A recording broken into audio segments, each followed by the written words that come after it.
Aê. Adoro! Ela dança antes e gente, depois com a música. eu danço antes, durante e depois, porque a abertura é sensacional, você vai ver daqui a pouquinho. Metanoia está no ar, né? Gente, hoje as mulheres vão dominar o mundo aqui no Metanoia. No Metanoia e no resto, literalmente, do mundo. Não vão dominar não, porque nós temos um convidado muito especial que vai estar conosco hoje. Anuncia o tema, Tchely. Anuncio, a gente vai falar hoje sobre as ameaças à liberdade, a esperança nesse nosso ano de 2022. E a gente trouxe um convidado extremamente especial para falar disso com a gente, né, Drica? Lá Chama daquele ele. lugar lindo, de gente linda, maravilhosa. Do sotaque gostoso. Do sotaque gostoso que a gente gosta também. Vamos lá para Paraíba, todo mundo? Nós vamos receber aqui depois, né? Depois que a gente rodar a vinheta, a gente chama nosso convidado. Fica aí, roda a vinheta.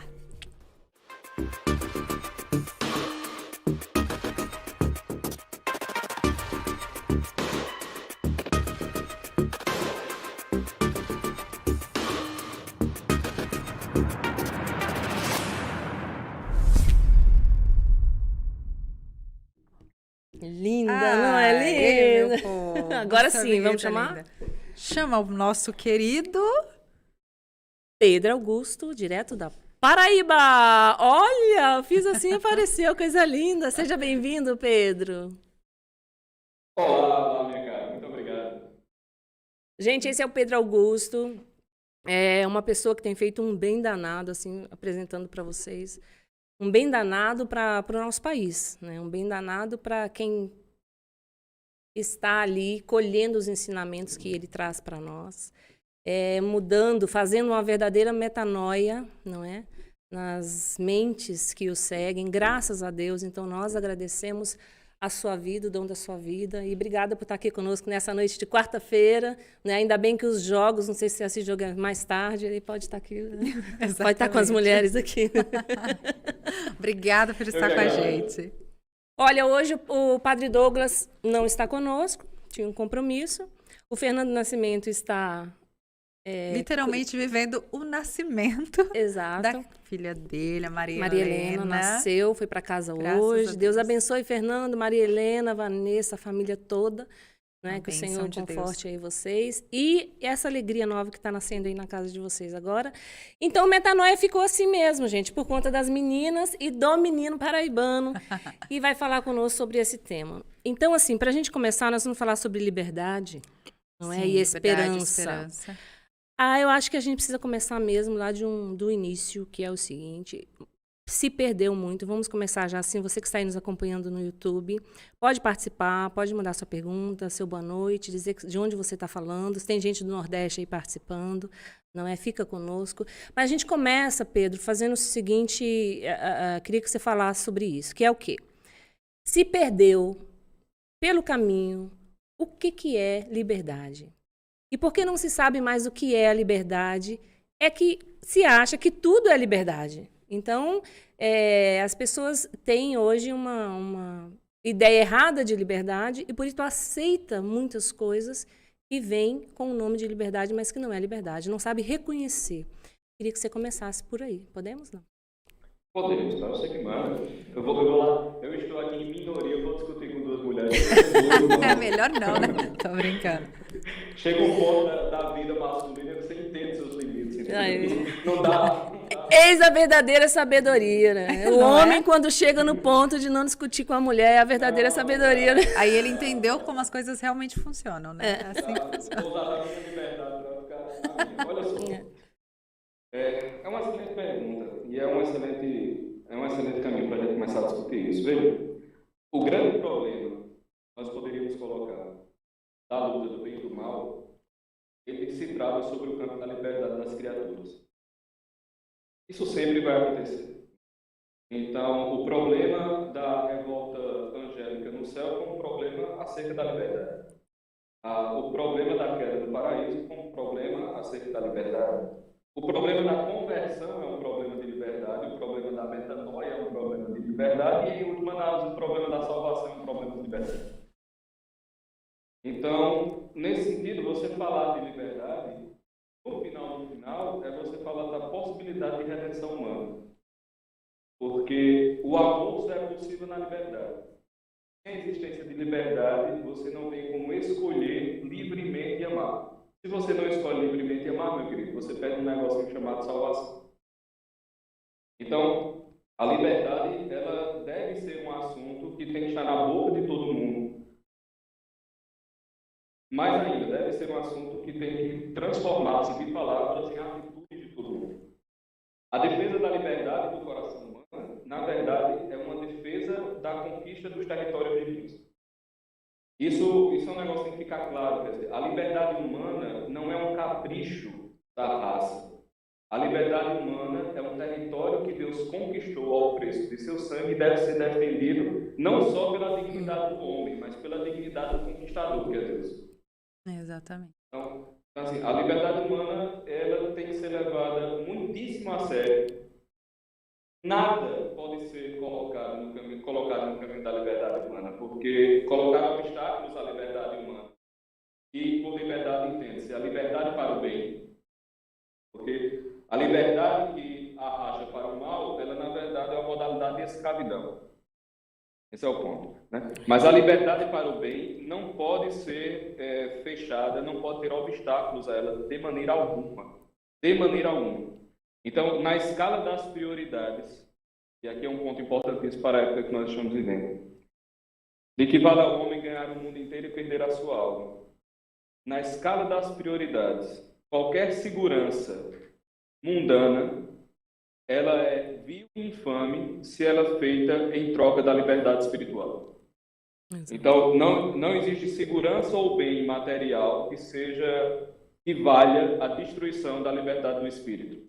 Porque a liberdade do espírito é um território divino. E como território divino, ele se sobrepõe a qualquer capricho material. É verdade. É interessante porque, para quem está nos acompanhando, preste atenção nisso. O Pedro falou lá do paraíso. O que aconteceu ali? Não é? Aquele relacionamento que nós tínhamos com Deus. E assim, eu sinto uma saudade disso. Nunca vivi. Daquele relacionamento de Adão e Eva, quando eles foram criados. Né? Eles conviviam com Deus, eles se relacionavam.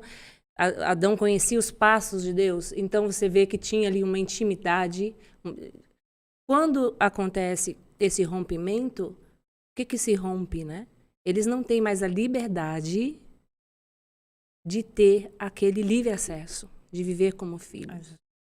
Então, e é interessante que a perda da liberdade deles veio por uma mentira. Engraçado que ao longo da história não é diferente o que aconteceu. Em todas as coisas, aquilo que começou lá só vai se repetindo, mudando de face, de rosto. E não é diferente, e não é? E uma falsa proposta de uma liberdade maior, né? De dizer que aí você conhece todas as coisas, aí sim você é verdadeiramente livre. Porque essa é a proposta da serpente, a proposta de Satanás, né? Plantar essa dúvida, né? Eu acho assim, a gente trazendo isso para o mundo bem concreto, os últimos 2 anos nós tivemos aí uma perda de liberdade que nos foi imposta. De um lado, nós tínhamos uma doença que estava tirando a vida das pessoas. Do outro lado, nós tínhamos um sistema, tá? que instrumentalizando essa situação, trouxe, muitas aspas, assim, uma proteção, uma segurança, uma oferta de liberdade e bem comum, não é? Disfarçado, na verdade, porque não era liberdade. Então, assim, trazendo isso para a nossa vida, se a gente olhar para os 2 anos que passou, a gente pode dizer isso, não é? Que começou já em prática nos nossos tempos. É claro, isso já foi vivido em outras épocas por outras pessoas, não é? Essa troca de me dar a sua liberdade e eu vou te dar um pouco de segurança. Isso é errado? É errado afirmar isso, Pedro?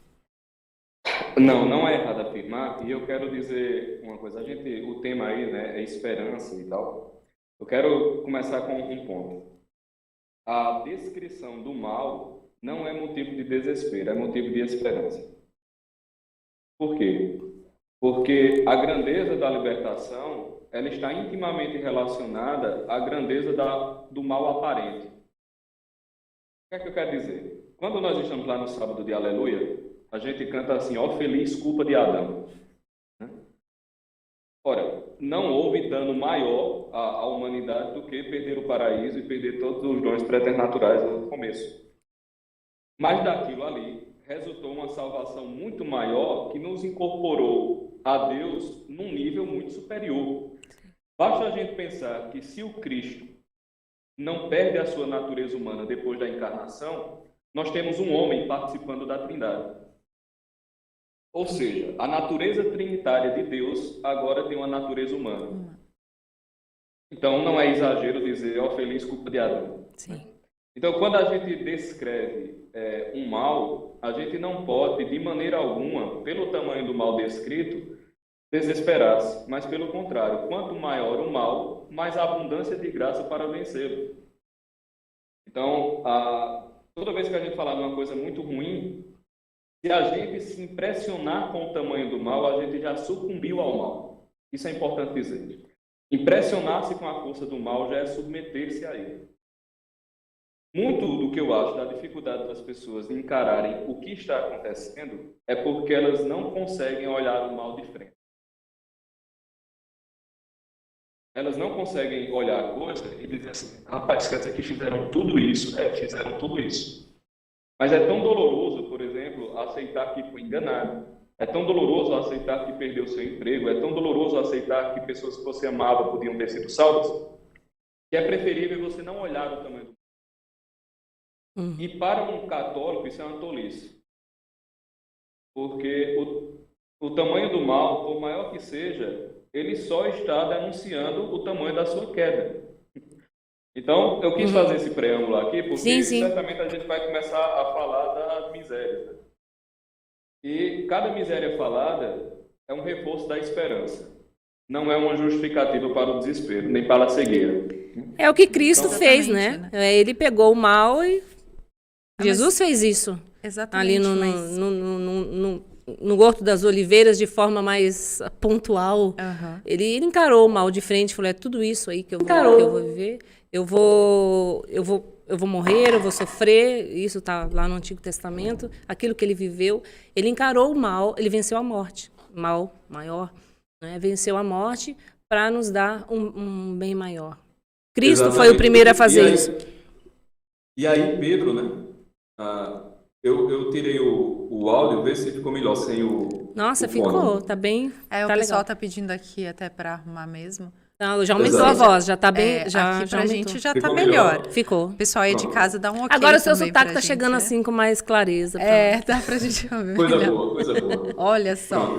Então vamos já começar aí. Você falou do Cristo sofredor, né? Inclusive, Pedro não quis aceitar isso, não quis olhar o mal de frente. Não, senhor, isso não vai acontecer, não. Vai, Pedro, estou dizendo que vai. Mas fique tranquilo, que depois disso tem isso. Não, senhor, jamais vai acontecer. Então, nós estamos, assim, numa multidão de Pedros, entendeu? É isso que está acontecendo agora. Chamam a gente de negacionista, mas o negacionista está vindo do outro lado, né? Exatamente. Veja, o demônio é muito astuto, né? É aquela coisa... Xingue-os do que você é, acuse-os do que você faz. Olha aí de onde veio a ideia. Claro. A negação do mal que está acontecendo agora é o principal movimento negacionista que existe. Porque você diz, nós perdemos muita liberdade, as coisas aconteceram, né, de tal e qual maneira. Então, veja só. Uma primeira coisa que todos devem saber, e ainda bem que isso aqui vai ficar registrado. Não há mais volta. Eu estou dizendo isso desde março de 2020. Não há mais volta. O que aconteceu ali no início de 2020, 2019, 2020 no mundo foi um movimento que dividiu a história do homem. A civilização nunca mais será a mesma. O que aconteceu foi o equivalente, por exemplo, ao grande cisma do Oriente ali no ano 1000. Foi o equivalente à Revolução Francesa, no século XVIII. Veja, a Revolução Industrial, não há retorno ao que era antes da Revolução Industrial, não há retorno ao que era antes da Revolução Francesa, não há retorno ao que era antes da Primeira Guerra Mundial. O que nós estamos aqui no olho do furacão vendo acontecer é uma mudança civilizacional. O mundo não voltará a ser o mundo de 2019. Não importa quantas concessões você faça, não importa quanta submissão você demonstre, não importa quanta colaboração você dê às autoridades, o mundo não voltará a ser o que era em 2019. Nós entramos numa outra fase da história. Tá? Exato. Inclusive, parte do clero ainda não entendeu isso. Uma parte bem grande. Parte do clero está achando que se fizer tudo direitinho, o mundo voltará a ser como era antes. Não voltará. Esse é o primeiro ponto. Nós temos um turning point civilizacional. Né? Não dá mais para voltar daqui de onde nós estamos. E qual foi essa drástica mudança civilizacional?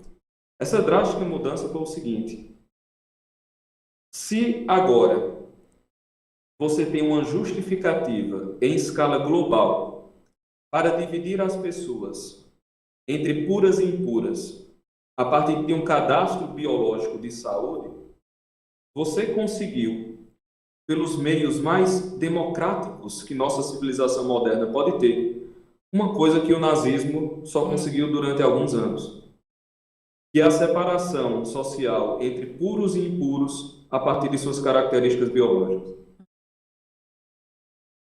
Veja, eu não estou exagerando em nada. Não, isso é história. Se vocês olharem direitinho, o poder, perceba um negócio, aqui tem que também ficar muito claro, o poder nunca volta. Uma vez que o poder conquista um determinado lugar, ele não entrega novamente aos conquistados o poder que ele tomou.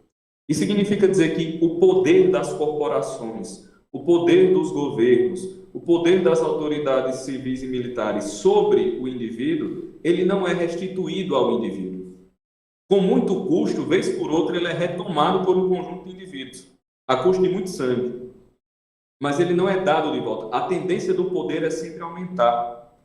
Então, quando nós estamos lidando com o poder, nós podemos utilizar aquele ditado, né? A pessoa dá uma mão, o outro quer o braço, a perna, o tronco, o pé, tudo. É disso que se trata. Pedro. Pois não. Pedro, Drica, né? A gente tá só voltando aqui um pouco, a gente está falando das ameaças para o ano de 2022 e trazendo toda essa questão da verdadeira liberdade, não a liberdade que o mundo entende como liberdade, porque hoje a gente sabe que é visto como liberdade fazer o que eu quero. Então, é muito isso, mas eu queria até que vocês comentassem em relação a tudo isso que a gente tem vivido. É fato que realmente não volta, que nem você falou, grande parte do clero e das pessoas não tem noção disso tudo. Mas qual que é o nosso papel como cristãos? Porque a gente tem visto muito, sim, como você e outras pessoas que vão lá e defendem a bandeira da liberdade, a liberdade conquistada por Cristo na cruz para as nossas vidas, mas a gente está vendo aí uma quantidade imensa de cristãos, desculpe a palavra, mas frouxos, que não acreditam na vida dada por Deus, que não acreditam nessa luta de frente com o mal que você estava até comentando agora. Então, qual que é o nosso papel como cristão diante dessa situação toda que tem acontecido? O que vocês... Bora. Eu acho que... Ela, desculpa, eu entrei. Não. É que eu acho que essa resposta vem, de repente, para coroar tudo isso, mas... eu acho que aquilo que o Pedro estava dizendo, disso que está acontecendo com o mundo, aquilo que quem tem o poder não devolve o poder, não é? Karl Marx tinha essa ilusão, essa ideologia dele que a gente vai tomar o poder só por um momento, depois a gente devolve, fica todo mundo na boa. Quem toma o poder não devolve. Isso já aconteceu em muitos lugares e a gente já viu. Aconteceu no nazismo, acontece em alguns países, Coreia do Norte, China, blá. Agora, nós nunca vimos isso acontecer de uma forma global, ao mesmo momento, com todas as pessoas. Exatamente a mesma coisa acontecendo no mundo inteiro. Então, assim, Desculpa eu falar isso, Tiele, e eu sei que o Pedro vai consertar o que eu estou falando, a gente fala aqui de uma forma bem chucra e o Pedro vem e arruma. Mas para dizer o seguinte, eu acredito que o nosso papel é dizer, olha, enxerga, está aqui, mostrar. Porque as pessoas estão olhando e não estão vendo, estão lendo, mas não estão compreendendo, estão ouvindo, mas não estão escutando. Então, elas não sabem fazer essa leitura de que tudo isso foi muito bem arquitetado e pensado dentro de uma sala, porque como é que de uma hora, num momento, o mundo inteiro fala a mesma língua? O mundo inteiro fala a mesma língua? Isso não é de hoje. Só para abrir aí a sua... Então vamos lá, né? Juntando as duas coisas, perguntou o que fazer. A primeira coisa é, como você diz, é abrir os olhos para o que está acontecendo. É abrir os olhos para o que está acontecendo. Eu quero dizer aqui uma outra coisa também a título de registro. O século XXI fará o século XX parecer brincadeira de criança. Isso porque, você diz, aconteceu em outros lugares ao mesmo tempo. Mas um dos modos de exercício do poder é você deter os meios de ação. A posse dos meios de ação determina o grau de exercício de poder. Então não adianta nada eu dizer a você, Drica, você tem direitos de poder sobre a Amazon. Certo, meu filho, mas eu estou sentado lá na mesa, na diretoria? Não. Eu tenho como determinar que o dinheiro venha para a minha conta no banco? Não. Então eu não tenho nada. O direito, ele não é nada se você não tem um exercício do poder. Isso significa dizer que você ter nominalmente liberdade não significa nada se você não tem os meios de execução da liberdade. E os meios de você exercitar a liberdade são exatamente os meios que rechaçam a intromissão do poder. Quais são esses meios? E aí eu entro para responder, né, ao primeiro ponto. O primeiro meio de restabelecimento da liberdade é não permitir que o poder entre na sua alma. O que é que eu quero dizer? Quando a liberdade se perde da pele para fora, ela tem que ser ampliada da pele para dentro. Então, o mundo interior de cada indivíduo, ele é muito superior ao conjunto do mundo material criado. Porque o mundo material criado um dia passará, mas a alma imortal permanecerá para sempre. Isso significa dizer que cada alma humana é superior ao conjunto da criação material. Então, o mundo interior do homem, ele é tão grande quanto grande é o Deus que habita no interior do coração humano. Ou seja, o primeiro meio de conquista da liberdade é o cultivo de uma vida interior. É o cultivo da vida interior pela virtude, pela prática da religião e pelo cultivo da inteligência. Tá?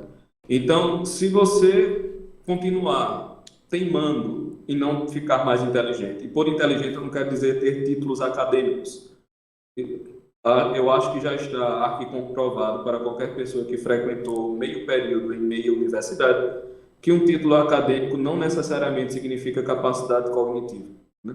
Sim. Então, beleza, não se trata disso. Se trata de ampliar o máximo que você pode com aquilo que você tem. Tornar-se inteligente é um dever cristão.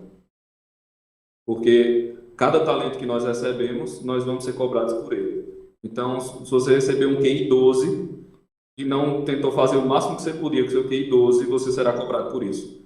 Mas, gente, se você receber um QI 250, se você não fizer o máximo, você também será cobrado por isso. Né? Então, o cultivo da inteligência. O cultivo da religião. Perceba, a fé, ela é um fruto. Ela não é a semente. A fé, ela é o fruto de uma prática. Então, a prática da religião, ela promove a fé. E aqui nós já temos um problema no nosso tempo, que novamente remete à época que nós estamos vivendo e ao mundo eclesiástico. É o seguinte, se você não tem uma liturgia adequada, você lesiona a prática da fé do povo. Se você lesiona a prática da fé, você lesiona a possibilidade do fruto espiritual da fé. Se você lesiona isso, você lesiona a possibilidade de vida interior. E se você faz isso, você é um pastor que entrega todas as suas ovelhas ao lobo.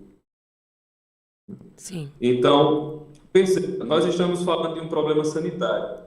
Mas eu lembro que Chesterton diz, né? Altere algum artigo do credo e algo acontecerá ao vendedor de salsicha. Exatamente o ponto. Então, tem esse outro aspecto. E nós temos a questão do cultivo das virtudes. Veja, virtude vem de virtus, que é a mesma raiz de homem, né? Quando Davi está lá dando seus conselhos a Salomão, ele diz: "Se tu ouvir, seja homem, meu filho." Né? Ou seja, existe essa ideia de força. Então, o cultivo dessa força. Essas são as dimensões mais interiores. Certo? Acontece que essas dimensões interiores, o homem não vive isolado dentro de uma caverna sem ter contato com o mundo atomizado. Você vive em contato com outras pessoas. Isso significa dizer que uma das lutas de quem tem esse cultivo interior é fazer com que o ambiente social seja adequado ao cultivo da vida interior. Ou seja, seja adequado à adequada prática da fé, ao adequado crescimento da inteligência e ao exercício das virtudes. E é exatamente o contrário. Nós estamos caminhando não. Exatamente. Já estamos caídos, não caminhou, já caiu, já pulou do abismo, já está caído para o outro lado. O ambiente social inteiro está sendo montado para, sob a desculpa de salvar o corpo, matar a alma. Exato. Matar a vida interior. Isso já tem o materialismo, o materialismo também que foi pregado dentro da igreja, fazendo com que tudo aquilo que é transcendente, toda a fé no transcendente, fosse substituído primeiro por palavras e depois essas palavras como mero convivência, coisas que você já ouviu aí na sua paróquia, da partilha, da fraternidade, da convivência, do preocupar com o outro, e o pobre, o material, perdão. Me perdoe a intromissão, mas eu vou ser ainda mais simples do que você. Veja, se você vai praticar a sua religião para alcançar o fruto da fé, numa salvação sobrenatural, e o mundo está imerso numa ameaça física, tudo bem, não tem problema nenhum em você fazer restrições para barrar a ameaça física. Mas isso não é feito em comunhão com a manutenção da vida espiritual, mas em detrimento dela. Sim. E um símbolo assim, que, meu Deus do céu, como é que ninguém está olhando para isso? Que parece tolo, mas diz muito, é o seguinte: eu não sei como é aí nas paróquias de vocês, mas na minha foram instalados dispensadores de álcool em gel na entrada da porta da igreja, né? Aí tem alguns dispensadores que você pisa e cai lá o álcool em gel. Em algumas comunidades um pouco mais carentes tem um borrifador mesmo comum. Os dispensadores são ambulantes, tem pernas e braços e... Exato. E tem uns são uns pedestais assim, aqui tem uns pedestais que você pisa e tem alguns, sim. A minha grande pergunta: qual dificuldade de engenharia, jamais solucionada nesses últimos 2 anos, impediu que houvessem iguais dispensadores de água benta? Me diga aí, eu não entendo, assim, é preciso, sei lá, um esquadrão da NASA para desenvolver uma coisa que você dispense água benta? Qual a dificuldade teria em você ter 2 dispensadores à porta da igreja? Um de água benta, e não tem que ter, segundo as regulamentações, pronto, deixa lá. Qual a dificuldade? Mas isso não acontece. E por que isso não acontece? Porque não defende a causa. Exatamente. Porque não se considera. A gente está falando da igreja, né? Não é tão importante. Não é tão importante a água benta quanto é importante o álcool em gel. Chesterton dizia isso sobre as vacinas. Vidas, né? Porque o batismo não é tão cobrado e pregado quanto as vacinas. Tá? Não vou entrar nesse mérito aí. Não tô... A água benta não. Exato. É porque não defende a causa. Não é? Você que está nos acompanhando, nós estamos dizendo para você o seguinte: a fé é quem deveria influenciar as outras coisas. A sua vida com Deus vai gerar fé, que vai gerar virtudes, que vai gerar frutos, que vai alimentar a sua inteligência, e você vai conseguir conviver com isso na sociedade e levar isso para a sociedade. É o que diz o nosso Catecismo da Igreja Católica. O reino, você está olhando para o lugar onde você vive. socialmente falando, e está colocando o reino de Deus lá, vou dar um exemplo. Um exemplo não, vou dizer para você entender. Não é segmentado a nossa vida com Deus. E o que eles estão dizendo, o sistema está dizendo, todo o pensamento relativista e marxista está dizendo é o seguinte: viva a sua fé lá dentro da sua casa. Não vem trazer isso para fora. Não é? Você quer fazer isso, você faça separado. É essa separação. Entrou já na cabeça das pessoas que tudo é segmentado. Então, sendo tudo segmentado, por que vocês querem falar de política? Por que vocês querem falar de saúde, dessa coisa sanitária? O que tem a ver o Metanoia, que está falando aqui de Deus, do batismo no Espírito Santo, falar sobre isso, sobre álcool em gel? Por quê? Por que você está fazendo esses questionamentos para a gente? Que a gente não pode falar de política, não podemos falar de educação. Não. Por quê? Porque você acha que é segmentado. É assim, ó, sua fé, você vive aqui, na hora de votar, você vai lá e faz aquilo que a TV está mandando, o outro você vive... Mas não é para ser assim. Não é isso, Pedro? Exatamente. Não, a vida humana é sistêmica, né? Você não tem uma caixinha para cada coisa. Tudo é vivido ao mesmo tempo. Então, nós estamos entrando num ambiente de histeria coletiva, estupidificação coletiva, supressão das liberdades. E veja, aqui nós temos um problema cognitivo, né? A principal epidemia, de verdade, foi de falta de inteligência nos últimos tempos. Não estou negando que houve, não, mas estou negando que teve, estou afirmando que teve essa também. Perceba, ninguém notou que se o Estado determina a possibilidade de abertura ou não de templos e, de certo modo, interfere no jeito como o rito é celebrado, dentro de algum tempo, a possibilidade do exercício da liturgia cristã será impedida. Por quê? Lógico. Cara, meu Deus, se a única possibilidade de relacionamento entre humanos, entre os indivíduos, entre os corpos, é através da mediação do Estado, é óbvio que quanto mais se cresça o poder do Estado, mais a própria noção da transubstanciação e do contato do corpo de Cristo com os corpos humanos terá que ser mediado pelo Estado, meu filho. Se é o Estado mediador das relações entre os corpos, nós somos a religião do corpo do ressuscitado. E a própria igreja é o corpo místico. Ninguém está notando isso, não. Vocês estão ficando Ninguém está notando. Nós estamos querendo enfiar a goela abaixo, a cabeça vai dar um nervoso. Não, mas eu acho que eu vi hoje, Tiele, dá licença só um pouquinho. Eu vi hoje, sabe o quê?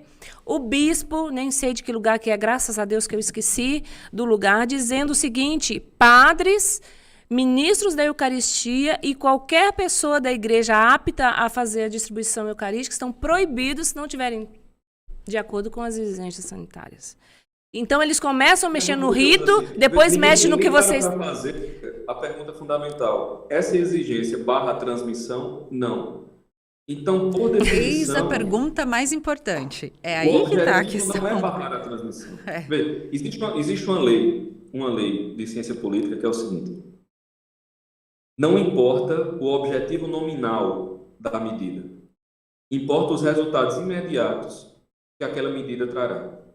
Então, se, por exemplo, eu digo, olha, me entregue a sua casa, me entregue a sua propriedade, porque daqui a 10 anos vai ter uma enxurrada aqui e a sua propriedade vai ser perdida. Eu lhe dou o dinheiro da propriedade, pago, né, em várias prestações, e você não vai ter o prejuízo de ter a sua casa destruída. Tudo bem, a enchente pode vir ou não, mas um efeito imediato aconteceu. Você ficou sem propriedade e dependendo do dinheiro daquele indivíduo. Então, o objetivo nominal, ele é irrelevante. O que é relevante é o que acontece na implementação da medida. Então, perceba, se você tem uma medida cujo objetivo nominal é barrar uma possível transmissão, mas o que ela faz na prática, é segregar os indivíduos em puros e impuros, é restringir as liberdades civis, é impedir, ou pelo menos dificultar a prática do culto religioso, como ele deve ser. É impedir que as pessoas tenham acesso aos bens básicos de consumo. é tirar o emprego das pessoas, é impedir que elas tenham o seu comércio. Então, esse, meu filho, é o objetivo real. Até porque o outro objetivo não está acontecendo, né? O outro objetivo não está acontecendo, nunca aconteceu desde o primeiro mês de 2019. Sempre foi mudando o objetivo para ver se você conseguia. Agora você faz isso, agora você faz aquilo, agora vai barrar. Agora sim, agora o negócio vai parar tudo. E está acontecendo até hoje. A gente saiu de 15 dias para achatar a curva para, há um dia atrás, um juiz dizer o seguinte, que praticamente que as crianças não devem se submeter à autoridade da família, mas do Estado, que se os pais, por qualquer razão, e aqui é o ponto, né? Qualquer razão. Então, se você está diante de um medicamento novo, eu quero fazer um parênteses aqui. Muita gente fica também fazendo alarmismos com questões da vacina e tal. Minha gente, olha, qualquer medicamento novo, ele vai ter efeitos colaterais. Tilenol tem efeitos colaterais. Qualquer pessoa que trabalha no posto de saúde já viu chegar gente lá gravíssima por causa de Tilenol. Claro que acontece. A questão não é essa. A questão é que, se você tem um remédio, ele deve ser encarado como um medicamento. O problema é que ele não está sendo encarado como medicamento, ele está sendo encarado como um sacramento. Certo? Só que medida preventiva sacramental. É um sacramento de iniciação à vida civil. Exato. É basicamente isso que está acontecendo. É um continuismo da escola que nós temos hoje. Nós estamos diante de um fenômeno de tipo religioso, não de um fenômeno de tipo sanitário. Né? Sim, e aí afetando a nossa liberdade de escolha do sim ou não para isso, né? Porque, na verdade, assim, o que acontece? Você acabou de falar até da questão da autoridade dos pais sobre os filhos, mas é sempre tratado pra gente que a gente tem a liberdade de escolha. Mas, na verdade, você não tem, porque a partir do momento que se eu escolho não tomar aquilo, por exemplo, eu sou barrada em um lugar porque eu sou uma ameaça quando não faz sentido, porque isso eu acho que é muito difícil, assim, lidar, porque até essa semana eu conversava com um padre da paróquia que eu participo, e ele até falava que, no fim das contas, até eles foram impedidos de falar sobre aquilo que eles acreditavam. Então, de chamar o povo de volta para a igreja. Porque ele falou, eu sinto falta das pessoas da igreja. Por quê? Porque os outros lugares estão cheios. E a igreja não, porque na igreja as pessoas têm medo de estar. E a gente não pode cobrar que as pessoas voltem, porque a partir do momento que os padres falam, olha, volta para a igreja, é aqui onde Cristo está, é aqui onde você celebra a sua religião, a sua fé. Se eu falo isso, eu estou incitando as pessoas ao perigo. Meu Deus, ao perigo. Como que eu posso estar incitando as pessoas ao perigo? Você sabe uma coisa? Nunca foi sobre vírus. Nunca foi sobre vacina. Ninguém aqui tá negando o vírus, né? Nunca foi sobre máscara. Nunca foi sobre nada disso. Sempre foi sobre poder e liberdade. Sempre foi. Desde sempre foi. E a coisa vai ampliar, né? Como está dizendo, a gente saiu de 15 dias para achatar a curva, até um juiz falar esse negócio. E outra coisa, os pais podem até perder a guarda dos filhos e dizendo que as famílias devem denunciar-se mutuamente. 1984, todinho aí. Exatamente. Então, perceba, se você não tem... E aqui nós já chegamos num outro ponto, né? Voltando à pergunta, você falou lá, o que fazer? O estabelecimento de laços entre famílias que querem guardar a sua liberdade é essencial para os próximos anos. Né? Uma vez o professor Olavo disse algo que eu achei exagerado quando eu escutei, mas hoje eu já entendo. Ele diz assim, a família nuclear burguesa, ela já é a morte da família. Eu achei muito exagerado, mas depois eu falei, ele tem razão. Porque é o seguinte, você tem 200 famílias num condomínio vertical que não se conhecem, não se comunicam, não estabelecem laços reais. Se uma autoridade der um chute na porta de uma e arrancar a criança dela aos gritos, não vai acontecer nada. Exato. Se você tem uma comunidade de pessoas que partilham dos mesmos valores e estão, pelo menos, em um ponto, unidas, isso não acontece. Porque qualquer agente que chegue lá numa duplinha de guardinhas, ele sabe que vai ter pelo menos 15 ou 20 homens ali prontos para impedir que aquela ação aconteça. Então, perceba, a criação de laços entre indivíduos contra a tirania que está se montando, ela é essencial.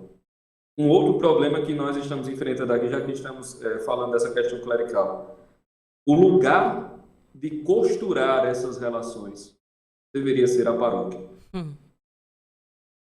O ambiente de costura dessas relações deveria ser a paróquia. O problema é que a estrutura paroquial está servindo como um braço da tirania civil que está sendo montada. Por causa da teologia da libertação. Olha, não é nada, porque, veja, nós estamos lidando com uma doença real, sim, e a taxa de mortes, a taxa de fatalidade, bem, uma vida que fosse perdida já é de se lamentar, mas em nível estatístico não é alta. Sim. O problema é que se você tem 0,5% de 3 bilhões, então você tem muita gente, né?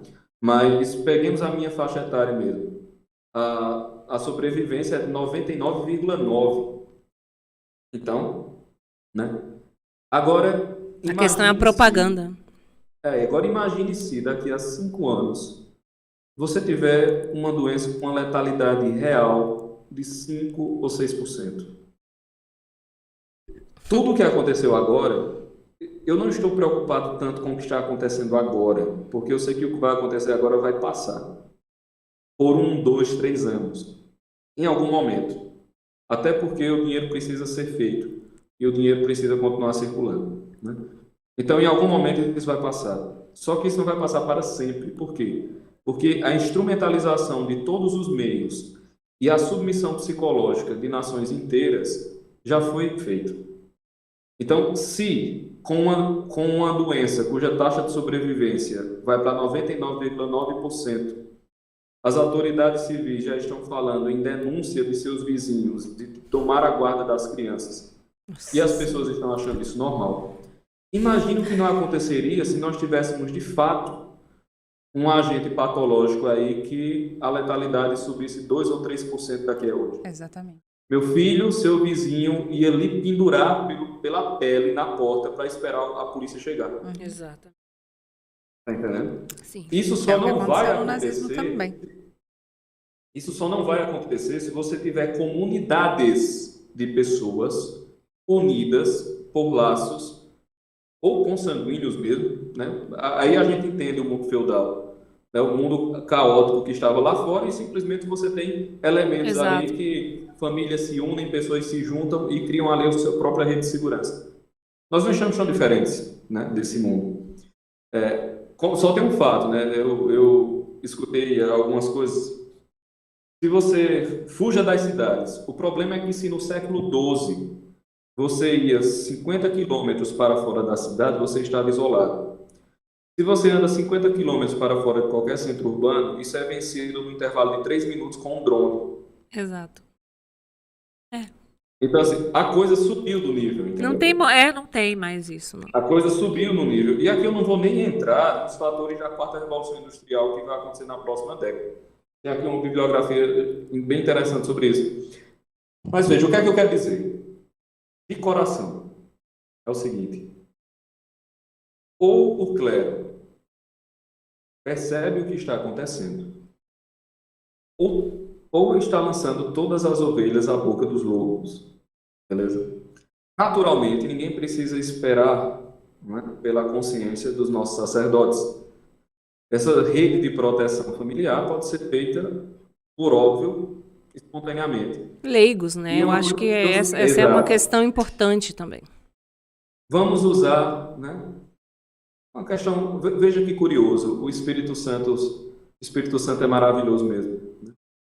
Perceba que a ação leiga que vai substituir a inação clerical no século XXI vai ser promovida pelo concílio que os cleros que estão submetidos ao poder civil defenderam ao longo de toda a sua vida, que é o Vaticano II. Deus tem suas maneiras de agir na história, né? Isso é uma coisa linda, né? Ninguém entendeu o Vaticano II, nem quem apoia o Vaticano II, nem aqueles que criticam o Vaticano II, ninguém entendeu. Ai, que perfeito, é verdade. Porque um concílio só é entendido pelo menos uns 70, 100 anos depois. O Vaticano II não foi feito para o século XX. O Vaticano II foi feito para o século XXI. Isso foi o grande problema da incompreensão do Vaticano II. E a rede laical que o Vaticano II proporciona existir, ela vai ser muito mais importante no século XXI do que jamais foi no século XX. Eu acho muito importante isso que você está dizendo, porque, infelizmente, como as pessoas... O que acontece é que todo esse modo de pensar, não é, a vida humana e a sociedade hoje, já está dentro das mentes, Pedro. As pessoas já estão imersas nisso. Não sei se vai sair. A gente quer que saia, mas eu não sei se vai sair. Então, a grande questão, Drica, desculpe lhe cortando, mas não, tudo só bem. Por conta do tempo, para algumas coisas têm que ser ditas. Ninguém salva o mundo querendo salvar o mundo. Ninguém convence as pessoas querendo convencer as pessoas. Você convence as pessoas porque você já está internamente convencido. É a força da verdade interior que se derrama para o mundo externo. Então, o apostolado mais frutífero é aquele que não quer ser tão grande. E aí Deus faz com que ele seja grande sem você nem querer.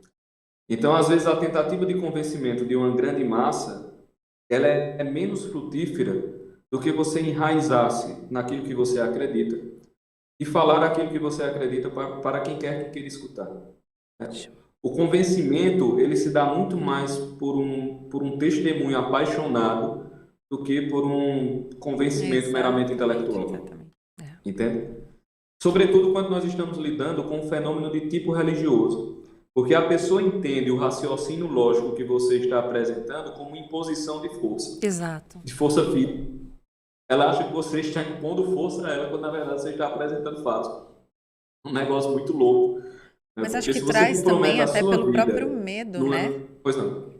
Porque eu acho que, até principalmente no momento que a gente está vivendo, se instalou um medo nas pessoas para que se pudesse manipular. Então, quando a gente chega com fatos, os fatos nem são vistos porque as pessoas têm medo de enxergar como que se aquilo fosse uma mentira que pudesse levar elas à morte, à doença, à perda. Então, acho que entra muito nisso. Eu acho que vem um pouco antes disso, assim.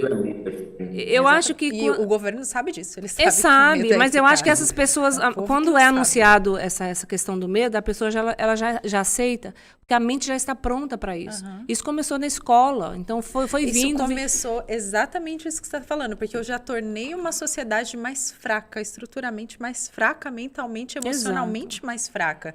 Então, para eu instalar, como você falou, algo que nem tem uma taxa tão grande assim de mortalidade, ninguém está aqui diminuindo as nossas perdas, as pessoas que a gente perdeu e nada disso, mas já vem se instalando há muito tempo, para que agora isso chegasse de forma efetiva e tivesse o espaço que tem.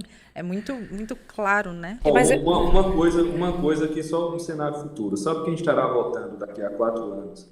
Meu quem Deus. tem 12. Quem tem 12 anos começou a viver tudo isso com 10. Ou seja, a vida dele inteira já foi isso. Uhum. Já serão as crianças do Admirável Mundo Novo. Já serão a geração do Admirável Mundo Novo. Exatamente isso. Aí você imagina tudo que viveram na escola. Qual será o discurso que elas aplaudirão quando forem votar pela primeira vez? Então nós temos uma geração inteira sendo formada na submissão. Exato. Triste. Quer dizer, como é que você conserta isso? Cara, só tem uma maneira de consertar isso. É consertando-se. Assim, parece um clichê, mas os clichês têm sua razão de ser. Eles funcionam, por isso se tornam clichês. Quando você se conserta, você tem uma força diferente no mundo, entendeu? Mas a gente tem que levar em consideração que isso vai acontecer. Cara, entenda, daqui a 4 anos as pessoas que têm 12 estarão voltando e elas estão nesse negócio desde os 10. Ai, gente, me dá um negócio. Dá um negócio que sobe das pernas e vai para os cabelos. Que é difícil isso daí de a gente imaginar. Agora, uma coisa importante que é necessário que fique no seu coração, você que está aí entendendo, que o Pedro falou, e aqui, sabe quando a coisa toca, assim, aquele momento tocante, mas é sério, coisa séria. A massa já está com fermento lá. Já está fermentada com fermento ruim. A nossa vida pessoal nós fazermos. Isso, você falou isso e isso realmente me mexeu comigo agora. Porque eu realmente sou uma pessoa justiceira. Estou trabalhando nisso, tá, gente? Eu sou uma coisa assim, eu tenho um ódio do sistema, eu tenho um negócio com esse... Sabe, mas assim, eu queria pegar a cabeça das pessoas que eu amo, que me seguem, que estão lá e falar, filha, a verdade está aqui, é isso. Mas não dá. Mas o meu temperamento faz eu ficar assim com a coisa. Eu vou me converter ainda um dia.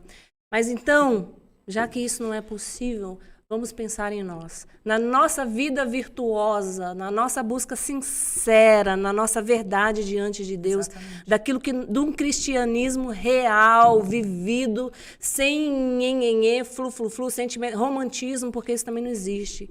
Então, assim, Pedro, acho que para encerrar, fala sobre isso para nós aí. Vamos lá. O que é preciso? É preciso uma coisa e uma coisa só. Vida sacramental. Eu acho que isso é imprescindível daqui para frente. Não tem para onde correr.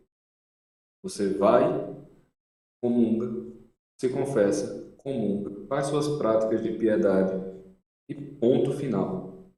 E ponto final. Tem gente que ocupa-se muitíssimo, né, com como ser um bom católico. Eu preciso participar de quantos movimentos? Você precisa participar de um movimento, que é o da fila da confissão, e o outro movimento é o da fila da comunhão. É o povo do como fazer e como ser.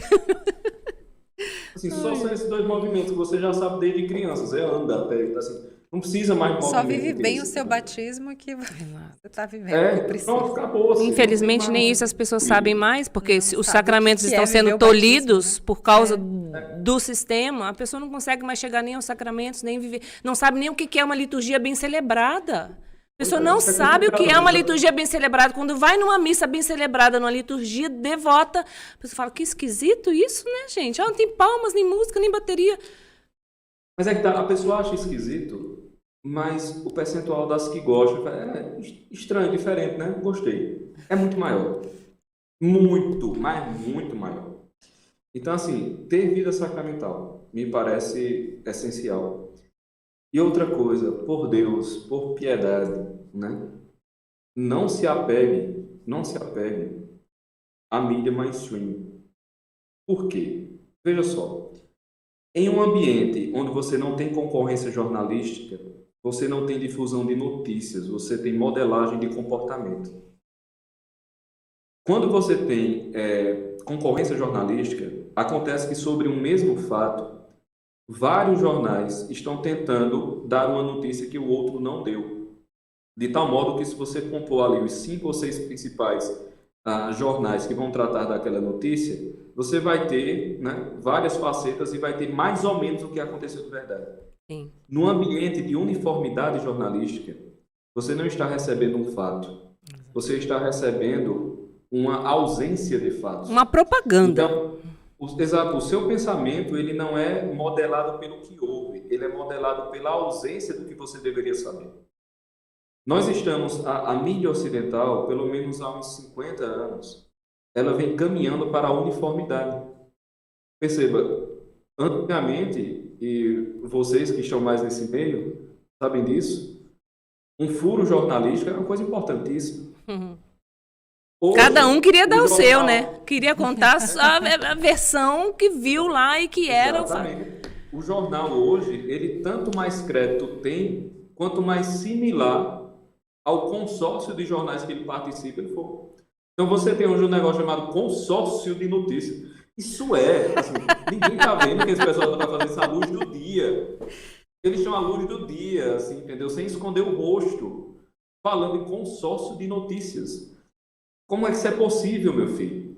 Então, o consórcio de notícias... É possível com um monte de zumbi que a gente tem hoje, porque mas eu fico morrendo de dó, gente, do povo. Eu tenho dó da Dona Maria lá, que está lá assistindo. Meu Deus do céu. O consórcio de notícia não é notícia, é engenharia social. Entende? Então, parem de dar atenção a isso.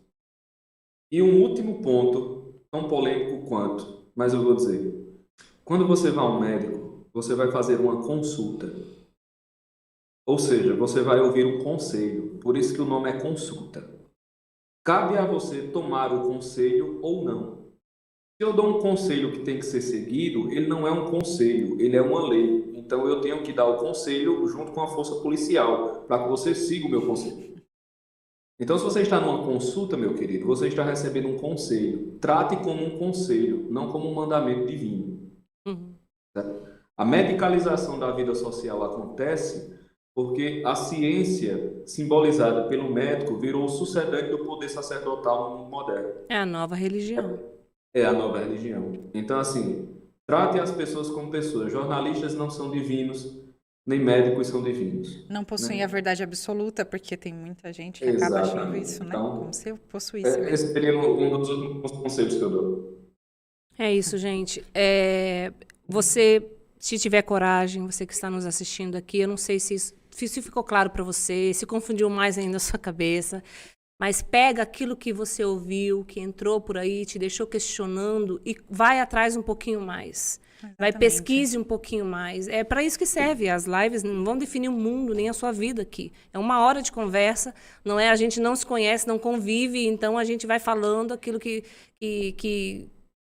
a gente traz com o jeito de cada um ser, a verdade. A verdade.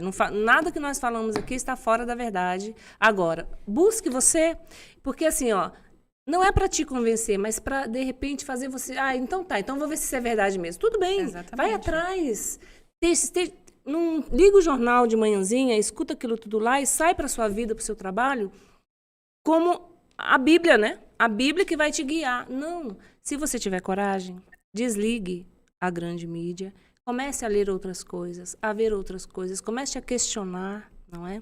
Eles falam tanto do lado de lá do pensamento crítico, que a gente tem que criticar as coisas. Comece a criticar aqui, questionar por quê que isso. Isso é real, mas será que isso funciona mesmo? Porque, de fato, a gente tem visto coisas muito bizarras.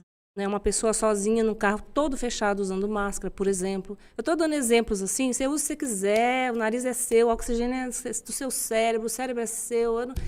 Eu não estou falando para você não usar, mas são coisas que questiona. O cara está fazendo ciclismo sozinho numa rodovia, eu estou passando de carro, o cara está usando máscara sozinho. Mas qual que é disso, né? A possibilidade de alguma gotícula, de alguma coisa cair nele? Eu não sei, sabe?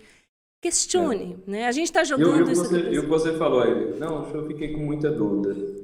Eu também estou cheio de dúvida. Eu tenho um monte. Você quer partilhar comigo? Porque eu tenho um monte. Se você quiser. Exatamente. Assim, todo mundo tem um monte de... Seu contato tá aí, né, Pedro? Nossa, também. Um programa de 1 hora. Eu estou saindo daqui cheio de dúvidas. Eu estou saindo daqui toda questionada. Cheio de dúvida para questionar e para aprender, né? Essa é a questão. Mas uma coisa, assim, se me permitem também, acho que dentro de tudo isso, é sempre nós, como cristãos, filhos de Deus, buscar principalmente que o Espírito nos dê a sabedoria, para buscar as respostas nos lugares certos, para fazer aquilo que o Espírito Santo também espera de nós. Sejamos, assim como Pedro estava falando, sejamos apaixonados por Deus, cheios de Deus, para que o nosso testemunho converta, para que a verdade chegue até nosso coração também e essa verdade seja exposta por nós. Porque esse é o nosso papel como cristão, é sim defender e falar a verdade. E a verdade muitas vezes vai ser vista como loucura. Mas não importa. Sempre foi, não vai mudar agora no século XXI. Cristo foi visto assim, continua sendo visto como louco. Então, assim, se o amor é loucura, é esse amor que eu quero viver, nessa loucura. Mas eu acho que a gente precisa estar emanado disso, desse desejo pelo Espírito, do desejo pela verdade, do desejo de anunciar a verdade. Porque, assim, é uma coisa muito séria. Acho que enquanto a Drica falava aqui, eu fiquei até pensando nisso, assim, do quanto é sério o que vem depois. É a nossa eternidade, a nossa vida verdadeira que está em risco. Porque aqui é passageiro. Se nós queremos isso, a gente precisa pensar naquilo que é verdadeiro e daquilo que não passa.